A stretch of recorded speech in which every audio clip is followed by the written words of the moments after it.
sebenarnya itulah realiti sekarang pun. Saya dah tak boleh lagi dah simpan. Dia jadi luka, kok suka dia. Saat lagi duduk saja dia keluar darah.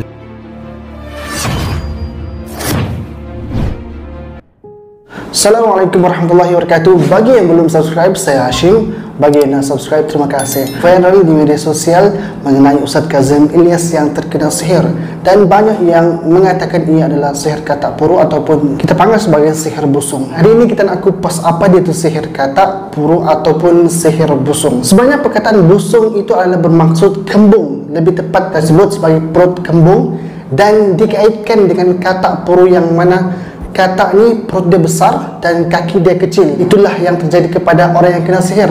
Seseorang yang kena sihir itu akan kembung perut dia dan tangan kaki dia akan mengecil seperti katak. Sihir ni biasa digunakan untuk memburukkan keadaan seseorang.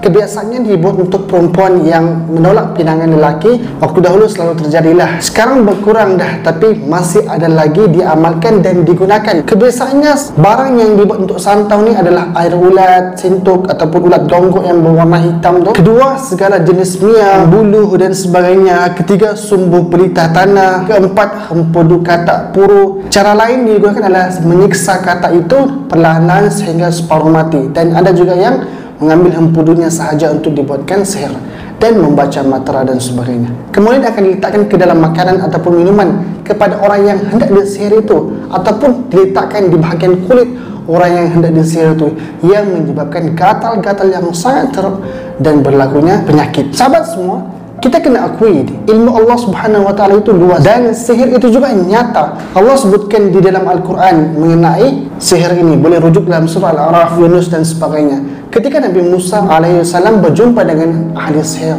bawalah kamu kepadaku segala ahli sihir yang mahir. Surah Yunus ayat 79. Zaman dulu pun memang adalah ahli sihir ni. Dia digunakan untuk merosakkan, menunjukkan kekuatan dan mengambil kuasa dan sebagainya. Sampailah ke hari ini ia masih lagi diamalkan oleh beberapa orang yang menyimpang daripada Islam dan mempercayai jin, sihir dan sebagainya, dan menjadikan mereka sebagai tuan dan khadam, menggunakan makhluk-makhluk ini untuk merosakkan orang lain. Dan mari kita lihat apa yang telah berlaku kepada Ustaz Kazim Ilyas. Ya.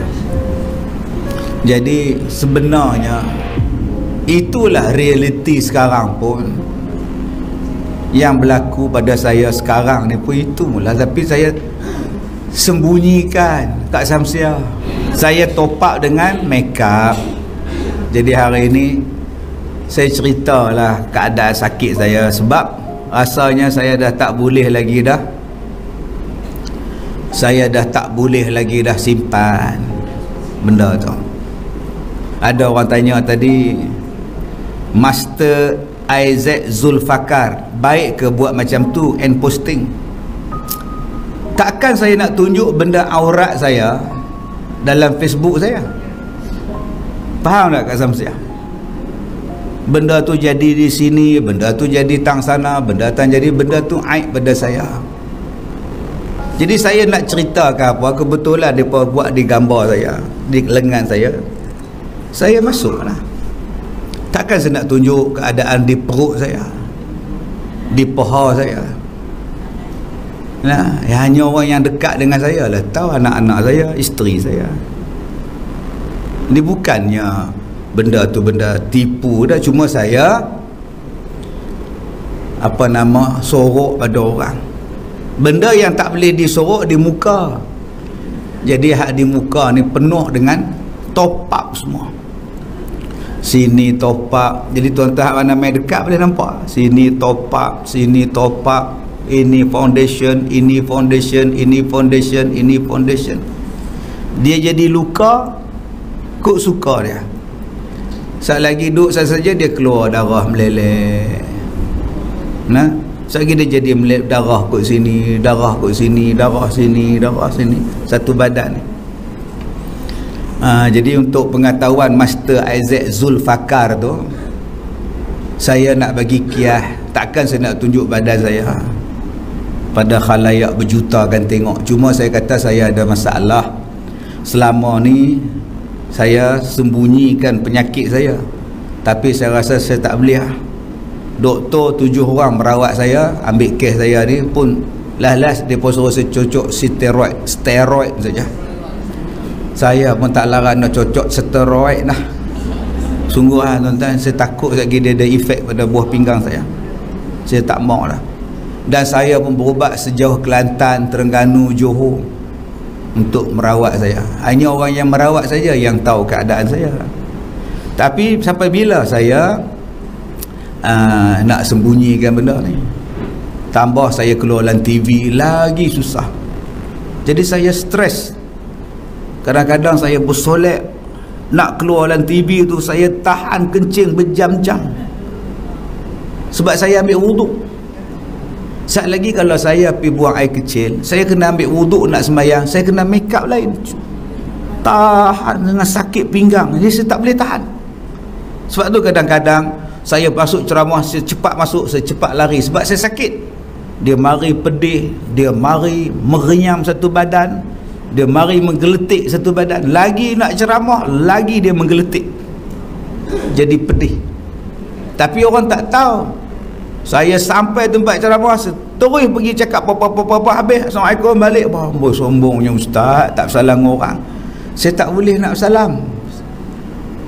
Dulu boleh saya salam 1000 orang pun saya salam. Ambil gambar 1000 orang pun tak pahala, tak boleh. Sebab keadaan saya tu. Di setengah orang, adakah saya nak marah? Tak marah sebab orang tak tahu. Jadi kalau saya ambil tisu basah, saya lap muka saya ni, baru tuan-tuan nampak. Jadi saya dah masukkan gambar real saya dalam Facebook malam tadi pukul 2.30 pagi. Itu gambar tak ada solek. Sini dah habis, sini dah habis, sini dah habis. Jadi hitam muka saya. Badan saya jadi putih, masih kekal putih lah. Lengan saya, lengan saya lah putih, tapi tang muka dah jadi hitam. Kaki saya mengecil, tangan saya pun mengecil. Yang besar hanya perut saja. Sebab tu ramai orang kata kena sihir puru katak. Ya. Jadi kena sihir daripada katak. Macam mana tuan-tuan tengok katak tu terkongkang, macam itulah. Kaki katak jadi kecil, tangan katak jadi kecil, yang besarnya entah mana. Itulah saya. Jadi saya dah buat rawatan macam-macam dah. Ya, jadi cuma saya sekarang ni, sahabat saya dari Thailand dah sampai 2 hari lepas. Jadi kita nak cari orang di Thailand itu yang disebut berkali-kali, yang orang jumpa gambar saya di tempat rawatan dia. Nak pujuk balik dia supaya buangkan sihir dia, supaya kalau dengan izin Allah, kalau izin Allah letaklah jadi sihir dia. Berapa ribu kita nak, kita bayar lah. Cari duit bayar. Ya, pada bomo tadi ni, dia suruh dia tarik balik apa yang dia buat. Jadi apa yang keluar dalam Facebook semalam tu betul, bukan gambar saya sebenar, itu gambar make up. Tetapi itulah keadaan dia di tubuh badan saya. Cuma sekarang ni saya boleh tutup. Cuba kalau saya buka kan tuan-tuan pun lari kan. Jadi saya tak payahlah, biar orang yang merawat saya saja yang nampak. Okey, gitu. Jadi janganlah kata ustaz nak prank ke, marketing ke. Saya rasa saya tak payah marketing. Memang saya dah sentiasa di market pun, nak marketing apa lagi. Kalau saya tak sentiasa di market, orang tak sihirkan saya. Okey. Dan saya pun dah tak tidur berbulan-bulan. Tak tidur langsung. Pukul 4 pagi saya balik syuting. Budak-budak tanya, Datuk tak mengantuk ke? Tak. 8.30 masuk kelas dah, tak mengantuk ke? Tak. Tak ada apa. Pasal apa tak ada apa? Sebab memang saya tak boleh tidur. Dan doktor pun tak tahu nak bagi ubat apa lah. Ubat apa yang saya tak makan untuk tidur? Saya bagilah doktor, ubat lagi kuat pada tu pun saya dah makan, tapi tak mau tidur. Tadi ada orang daripada Johor, dia kata, ustaz, tahniah sebab ustaz ni best actor. Saya kata saya baru berlakon satu filem, tak dicalonkan apa pun. Dah, ustaz ni best actor. Kalau pelakon tambahan dia tak ada apa-apa. Tapi kalau best actor dia dapat macam-macam, watak utama lah apa semua. Ustaz dia macam tu lebih kurang. Kami ni orang biasa ni ustaz tak ada apa-apa ujian. Ustaz ni tak habis-habis ujian. Jadi ustaz tak payahlah malu, tak payah rendah diri, tak payah apa-apa. Ustaz terus, sebab ustaz Allah pilih untuk dapat satu kebaikan. Ini satu orang tadi daripada Negeri Sembilan. Ya, saya cuba. Sebab lepas ni saya nak jumpa orang besar, dan selepas ni pun saya jumpa orang besar juga sebelum ni. Tapi saya jumpa dalam keadaan susah hati. Saya lagi masuk TV dalam susah hati. Keadaan kita tu, kita nak duduk lama saat lagi, kita sakit, tapi orang tak tahu kan. Kita duduk tahan make up, duduk dalam TV nak ceramah tu saja, kadang-kadang tahan kencing tu 4 jam. Ya, sebab saya tak nak batalkan wuduk tu. Kadang-kadang saya solat daripada pukul 11.30. Nak wuduk sembahyang 1.30, 2 jam tahan, 3 jam tahan. Gitu. Ya, beban dia. Jadi saya tak rasa saya tak mampu dah nak tanggung beban tu. Saya menyembangkan isteri saya, biarlah mama orang tahu, lantaknya lah. Kok dalam ramai yang tahu tu ada orang yang boleh tolong ubatkan, buangkan benda ni. Kalau dia rawatan moden, saya suka kalau doktor boleh rawat saya. Kalau dia adalah penyakit yang melibatkan sihir, ada perawatan yang nak tolong saya pun saya alu-alukan. Sebab saya pun merawat orang juga. Tadi dalam saya duk sakit tu, orang telefon, ustaz boleh tak tolong tengok anak kawan saya ni sakit apa, kanser. Dalam hati saya, abang ni tak baca Facebook aku ke apa ke? Tetap saya nak rawat dia, nak bantu dia. Bukan rawat, bantu dia. Walaupun saya sakit, tetap saya tolong orang. Semalam budak datang tak boleh bercakap, umur 4 tahun. Anak dia tak boleh berjalan, umur 12 tahun. Tetap saya nak bagi rawatan. Dan dengan izin Allah, ada yang berjaya sihat, sembuh. Tapi hak saya duk rawat pada diri saya, Allah tak bagi sembuh. Belum sampai masa dia kat Syamsiah, dia nak hapus dosa banyak. Jadi lagi kita ceramah dalam keadaan susah, mudah-mudahan lagi banyaklah pahala dapat. Jadi tuan-tuan, tak payahlah kita kata Ustaz Kazim ni marketing ke apa. Tak ada marketing pun. Itu bukan tugas saya untuk marketingkan filem saya ni. Itu tugas Mawi Wool, syarikat dia tu yang akan buat marketing dengan Astro. Tugas saya ialah berdakwah. Dan apa yang saya cerita tu ialah kiasan gambaran keadaan di kulit saya, di badan saya. Saya tak mau tunjuk di bahagian-bahagian itu sebab aib, malu. Jadi saya tunjukkan yang dia orang make up. Jadi macam tu lah lebih kurangnya bentuknya. Boleh faham? Jangan kata prank lah apalah. Jadi hak mana duk kutuk saya tu, alhamdulillah lah. Ya, dia tak tahu kita nak marah siapa, orang tak tahu. Kita nak marah siapa, orang tak tahu. Yang kita kena marah tahu, tapi buat-buat tak tahu. Ada juga yang tak tahu tapi tak mau ambil tahu, tapi nak komen juga. Jadi insya-Allah bagi tuan-tuan yang rasa boleh tolong saya menyelesaikan masalah tidur saya, masalah kulit saya, bibir saya ni pun dah jadi hitam, ni pun terbelah ni. Ni terbelah ni. Mawi pula suruh menjerit, terkejut. Apa? Period ngarang. Terbelah lagi teruk ni. Tapi saya taklah kata kat director macam tu. Mulut aku ni terkoyak, hang suruh nganga lagi macam mana? Aku seorang je nganga, hampa tak nganga.